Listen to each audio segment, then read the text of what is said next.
we continue to empower the women and young girls around us around the fact that sport is wonderful and there are so many positive benefits to sport around mental health, around making friendships, communication, learning leadership skills, as well as learning the skill of the sport itself. And we've seen so many positive stories of women who are doing such great things within sport, both on and off the field.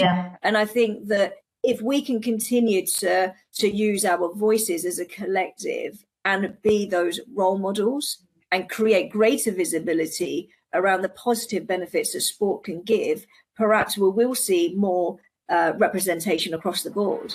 Welcome to Empower Her, the podcast dedicated to empowering women with their health, wealth and well-being. Just before I get started, I have a quick request. Please consider following and sharing this podcast. Your support not only amplifies our reach, but also enables me to bring in more remarkable guests and empower more women. Today, I want to talk about women in sport. While significant strides have been made for women in sports, there is still much work to be done.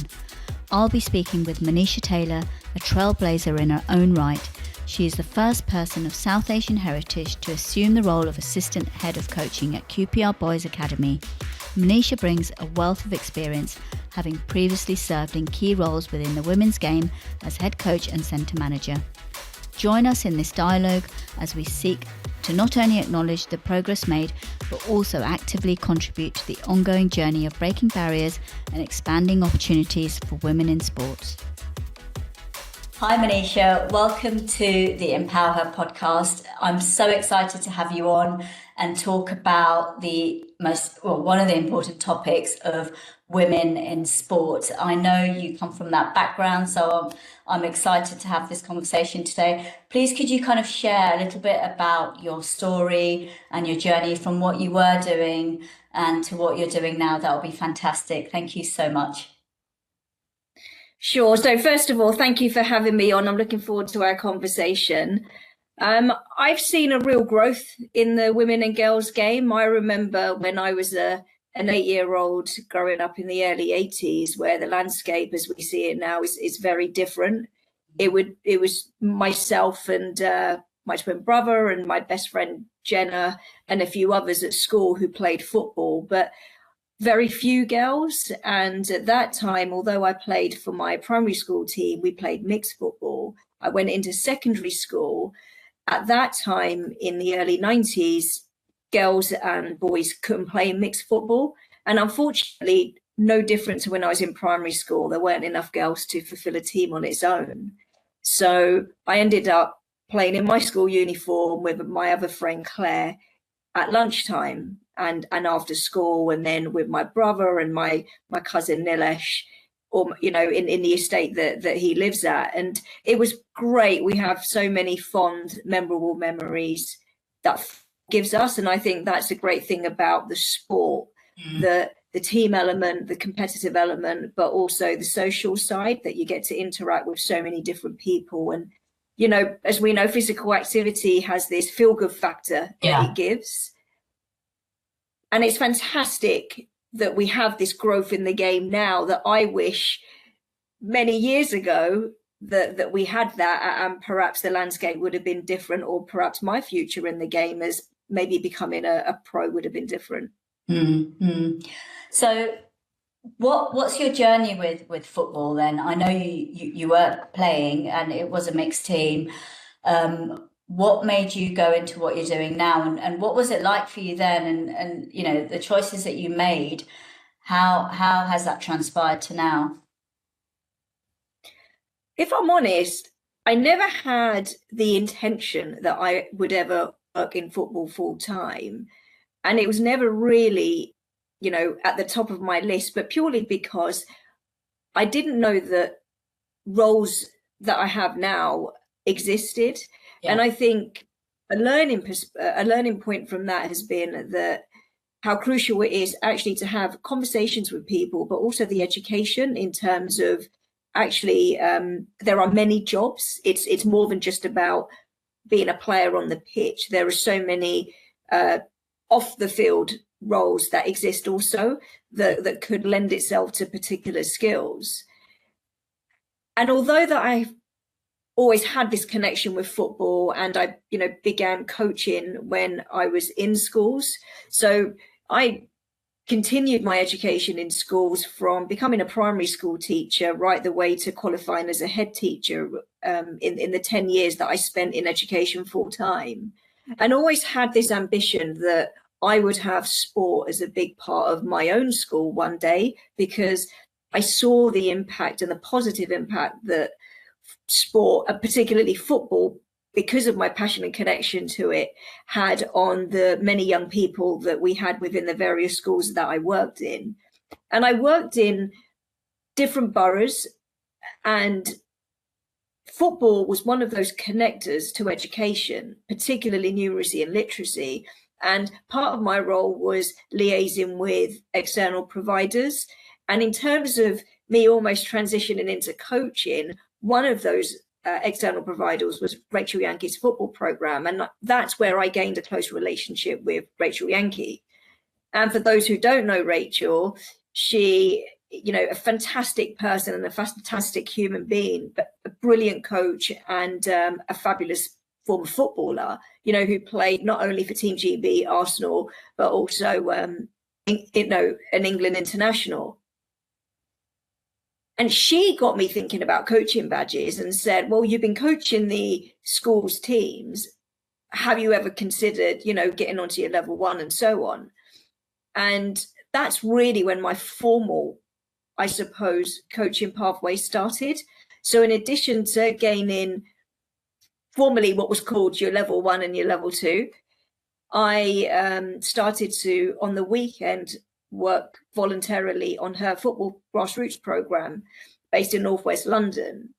And that was almost my kickstart into, I suppose, formal coaching. And it was great because I got to work with so many young people, a diverse demographic, and I was able to then almost entwine that with my teaching, but also working with the kids within the schools. Mm. And it was in 2011 that personal circumstance took me in another direction. And when I took this career change, I was able to reconnect with Rachel and others that I had connected with in my time while I was going through my formal coaching qualifications. And the moment they found out that I was no longer in education full time, I was offered pockets of work, some paid, lots voluntary. And I now found myself trying to find myself again. And football was something that connected me and my twin brother. And when we were 18, he suffered from a mental health breakdown. And that was really difficult for me because at that time, mental health in the 90s was certainly not spoken about openly as it is now. So I suppose I've gone on this real journey of finding myself, almost disconnecting with the game because I was so angry with what happened to my brother, and then being able to reconnect with the game in more of a positive way. Yeah. And I've seen the more I've been involved in football, the more I've healed through the process with my brother, because although he lives with us at home now, he was in a very different place many years ago.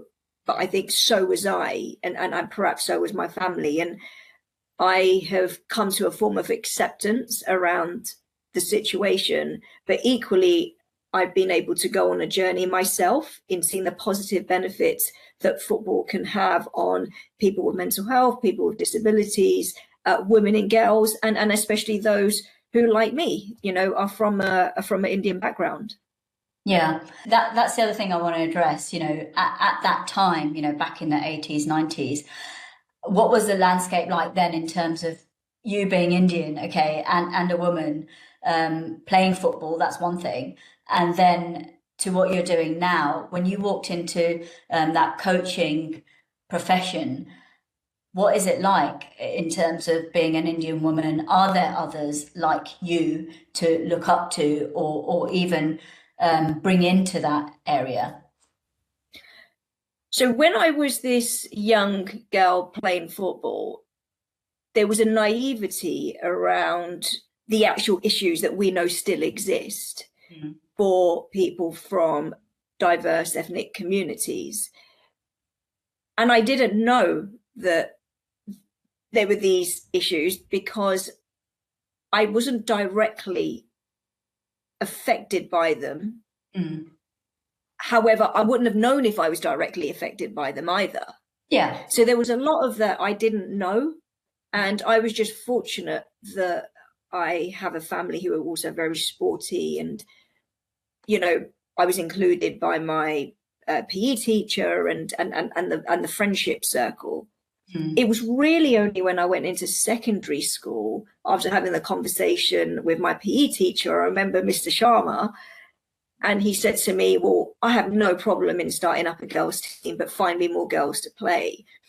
And that's where it started. So I suppose dawned on me that actually there aren't that many girls playing. And then, you know, you talk about intersectionality and the fact that I'm a South Asian Indian girl who's also playing. But again, those conversations were not as overt, I feel, as they are now. Not to say that those conversations weren't happening. And when I transcended into football, to be honest, this underrepresentation of people from diverse communities is across different sectors, and it's not a football issue. This is a society issue.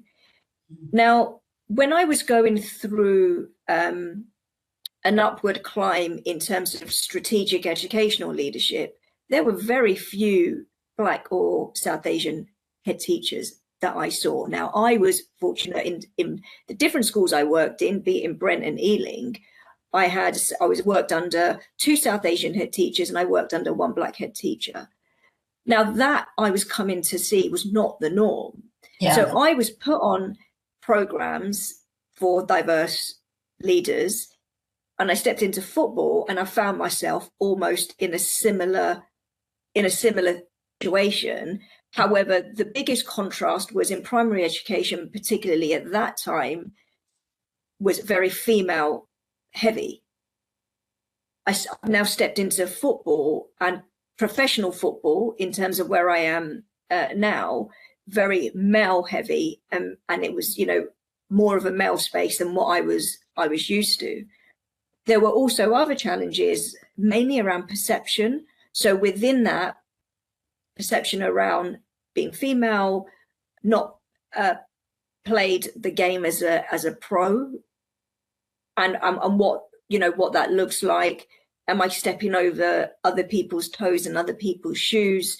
Not familiar with this boys' professional game environment, because although I hadn't worked in a pro club prior to that, I was part-time at Middlesex at their Girls Centre of Excellence, and then spent a lot of time in community football, working across both boys and girls, various age groups, whether it's an under-9 or senior football. So you're unknown and you're almost starting your career from scratch, which is what I found myself doing.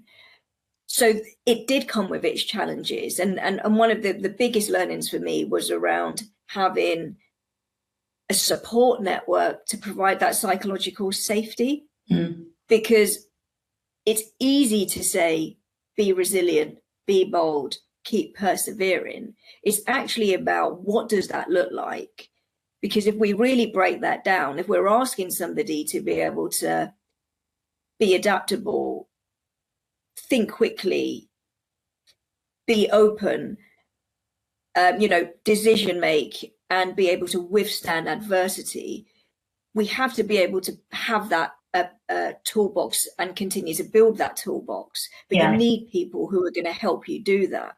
And I certainly feel that the network that I've had to help me towards where I am now has really helped, particularly from Chris Ramsey, from a coaching perspective and a human perspective, Paul Hall, Micah Hyde, Andrew Impey and Paul Furlong.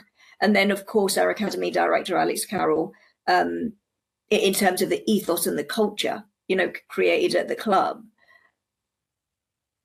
Adding to that, I also feel that my personal experiences through those adversities have definitely helped shape where I am and who I am now. So I think there's been a real mixture of experiences that have helped me build that resilient toolbox to be able to sustain the career in the game. And do you think things are changing or have changed in terms of seeing more representation in sport in general, not just football? And when I say more representation, I mean things like getting more Indian or South Asian players in sport, getting more Indian, South Asian or Black, that one, players, and secondly coaches and people like you. Can you see more of those more women coming through that are South Asian and Black? I think it's certainly changed since I started in 2016 within the men's boys professional game. Yeah. There are more women, there are more across different jobs, not specific to coaching. There are more players from diverse backgrounds. However, there is still a lot of work to do because there's an obvious gap, particularly in certain demographics where the actual players on the pitch or the staff do not reflect the cultural demographic of that particular area. Yeah. And that's what makes people then ask questions as to why is that the case? So I've certainly seen improvement. And I think that has also come from proactivity from people within clubs. I do think there's greater accountability from governing bodies, and that's certainly helping. I do think that we need to continue to do that. And there's still, I feel that with collective support within this space, hopefully we'll be in a better place in time to come. Do you feel that there's still that cultural issue though, in terms of, traditional jobs that I can only speak for myself because, I'm South Asian, I'm Indian, but traditionally you don't get women like me going into those kinds of jobs. It's more a case of, work in a corporate or be a doctor or be an accountant or be a dentist or be, that kind of thing. Do you feel that that's still going on and there's not enough, because it's not just your responsibility working in your field, it's everyone's responsibility as parents, as, society, the schools, the culture that you live in. It's a lot of different things, right? Yeah, I think, look, we're in a much better place with regards to governing bodies and clubs being proactive in how we recruit. I'm not saying that it's perfect by any means, but I do think it's getting better. And I think, like I said earlier, that's coming from people's moral compass really feeling as though that actually we recognize that it's not in a great place with regards to cultural ethnicity in terms of representation, and that it needs to be better. I also think, like you said, it's important that we keep having these conversations around intersectionality, because it's not just about being Black or being Indian or being, from a particular faith. You've also got the fact that there's people with other protected characteristics that entwine, which equally make as well. So I think that we are becoming in a better place because of that proactiveness. And like you said, it needs a collective responsibility from various partners, various people, various individuals, in order to create change. And the only way we're going to do that is by becoming this collective, and that will continue to open mindset. Now, look, I think that there's still probably an issue personally with trust in transparency in terms of recruitment processes. I also think football as a whole still has a long way to go in ensuring that there is equitable processes in place so that women as a whole do feel like the game is a space for them, particularly because there are still certain roles that perhaps are not flexible enough to allow women to even consider that that is a role for them, particularly women who may have children. Yeah, exactly. I think, like you said, it is a collective responsibility. It's not, the onus isn't just always on the organisation. If we want more women from all different backgrounds, like you said, it's an intersectional thing, and this includes, we're talking about disabilities, what religion you are, what background you come from, lots of different things are involved here. It is collective, and for me as a parent, I feel like it's my responsibility to make sure that my children have choices. It's not just a one path for their future. They have a choice to go into football or other sports if they want to, and represent other women like them, and so on as well, right? It kind of goes hand in hand for sure. What do you think that we can do to empower more girls and women into sports? And again, when I say into sports, I don't mean just playing, coaching or volunteering at your grassroots organisation, however that may look. I think that needs to start from us as a collective body, and ensure that we continue to empower the women and young girls around us, around the fact that sport is wonderful and there are so many positive benefits to sport, around mental health, around making friendships, communication, learning leadership skills, as well as learning the skill of the sport itself. And we've seen so many positive stories of women who are doing such great things within sport, both on and off the field. And I think that if we can continue to use our voices as a collective and be those role models and create greater visibility around the positive benefits that sport can give, perhaps we will see more representation across the board. I know this might be a bit tricky, but can you give your kind of advice to women or parents? What top 3 things can you do now? What action can you take now? My top one would be that we recognise sport is more than just being a player or an athlete on the pitch. There are so many positive benefits that sport can bring, fundamentally around positive mental health. And I think that if we can encourage our young people to see those positive benefits that sport can give, it means that we will be in a better place in terms of having more tools to deal with stress pressures that we know perhaps friendships, school and external factors can give. The second thing for me would be around being a role model yourself and encouraging our young people, but those young people seeing how positive we feel about interacting in that sport. And it could be, it doesn't matter how good or bad you are. Go off and kick a football yourself, with the children, or be there for matches and training, and offer support. And the third piece of advice I would give is to have, as much as possible, this positive growth mindset around the possibilities.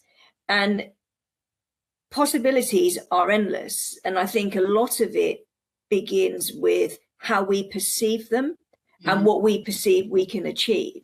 Now, success is in our hands, and our perception of success is what we feel it to be.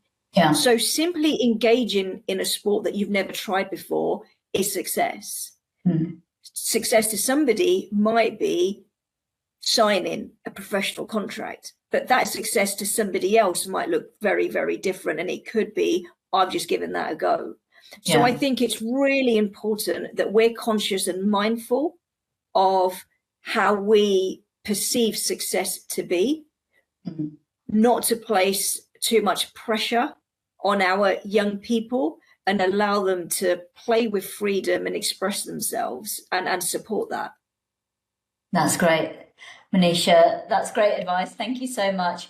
Thanks for being on the Empower Her podcast. It's been great to have you on. Thank you so much. Thank you very much. Thanks for tuning in to Empower Her. I hope today's episode has left you feeling inspired and motivated to make a positive difference in your world. Please follow the podcast and share it with anyone who will find it helpful. Until next time, keep striving for positive change and greatness for all women.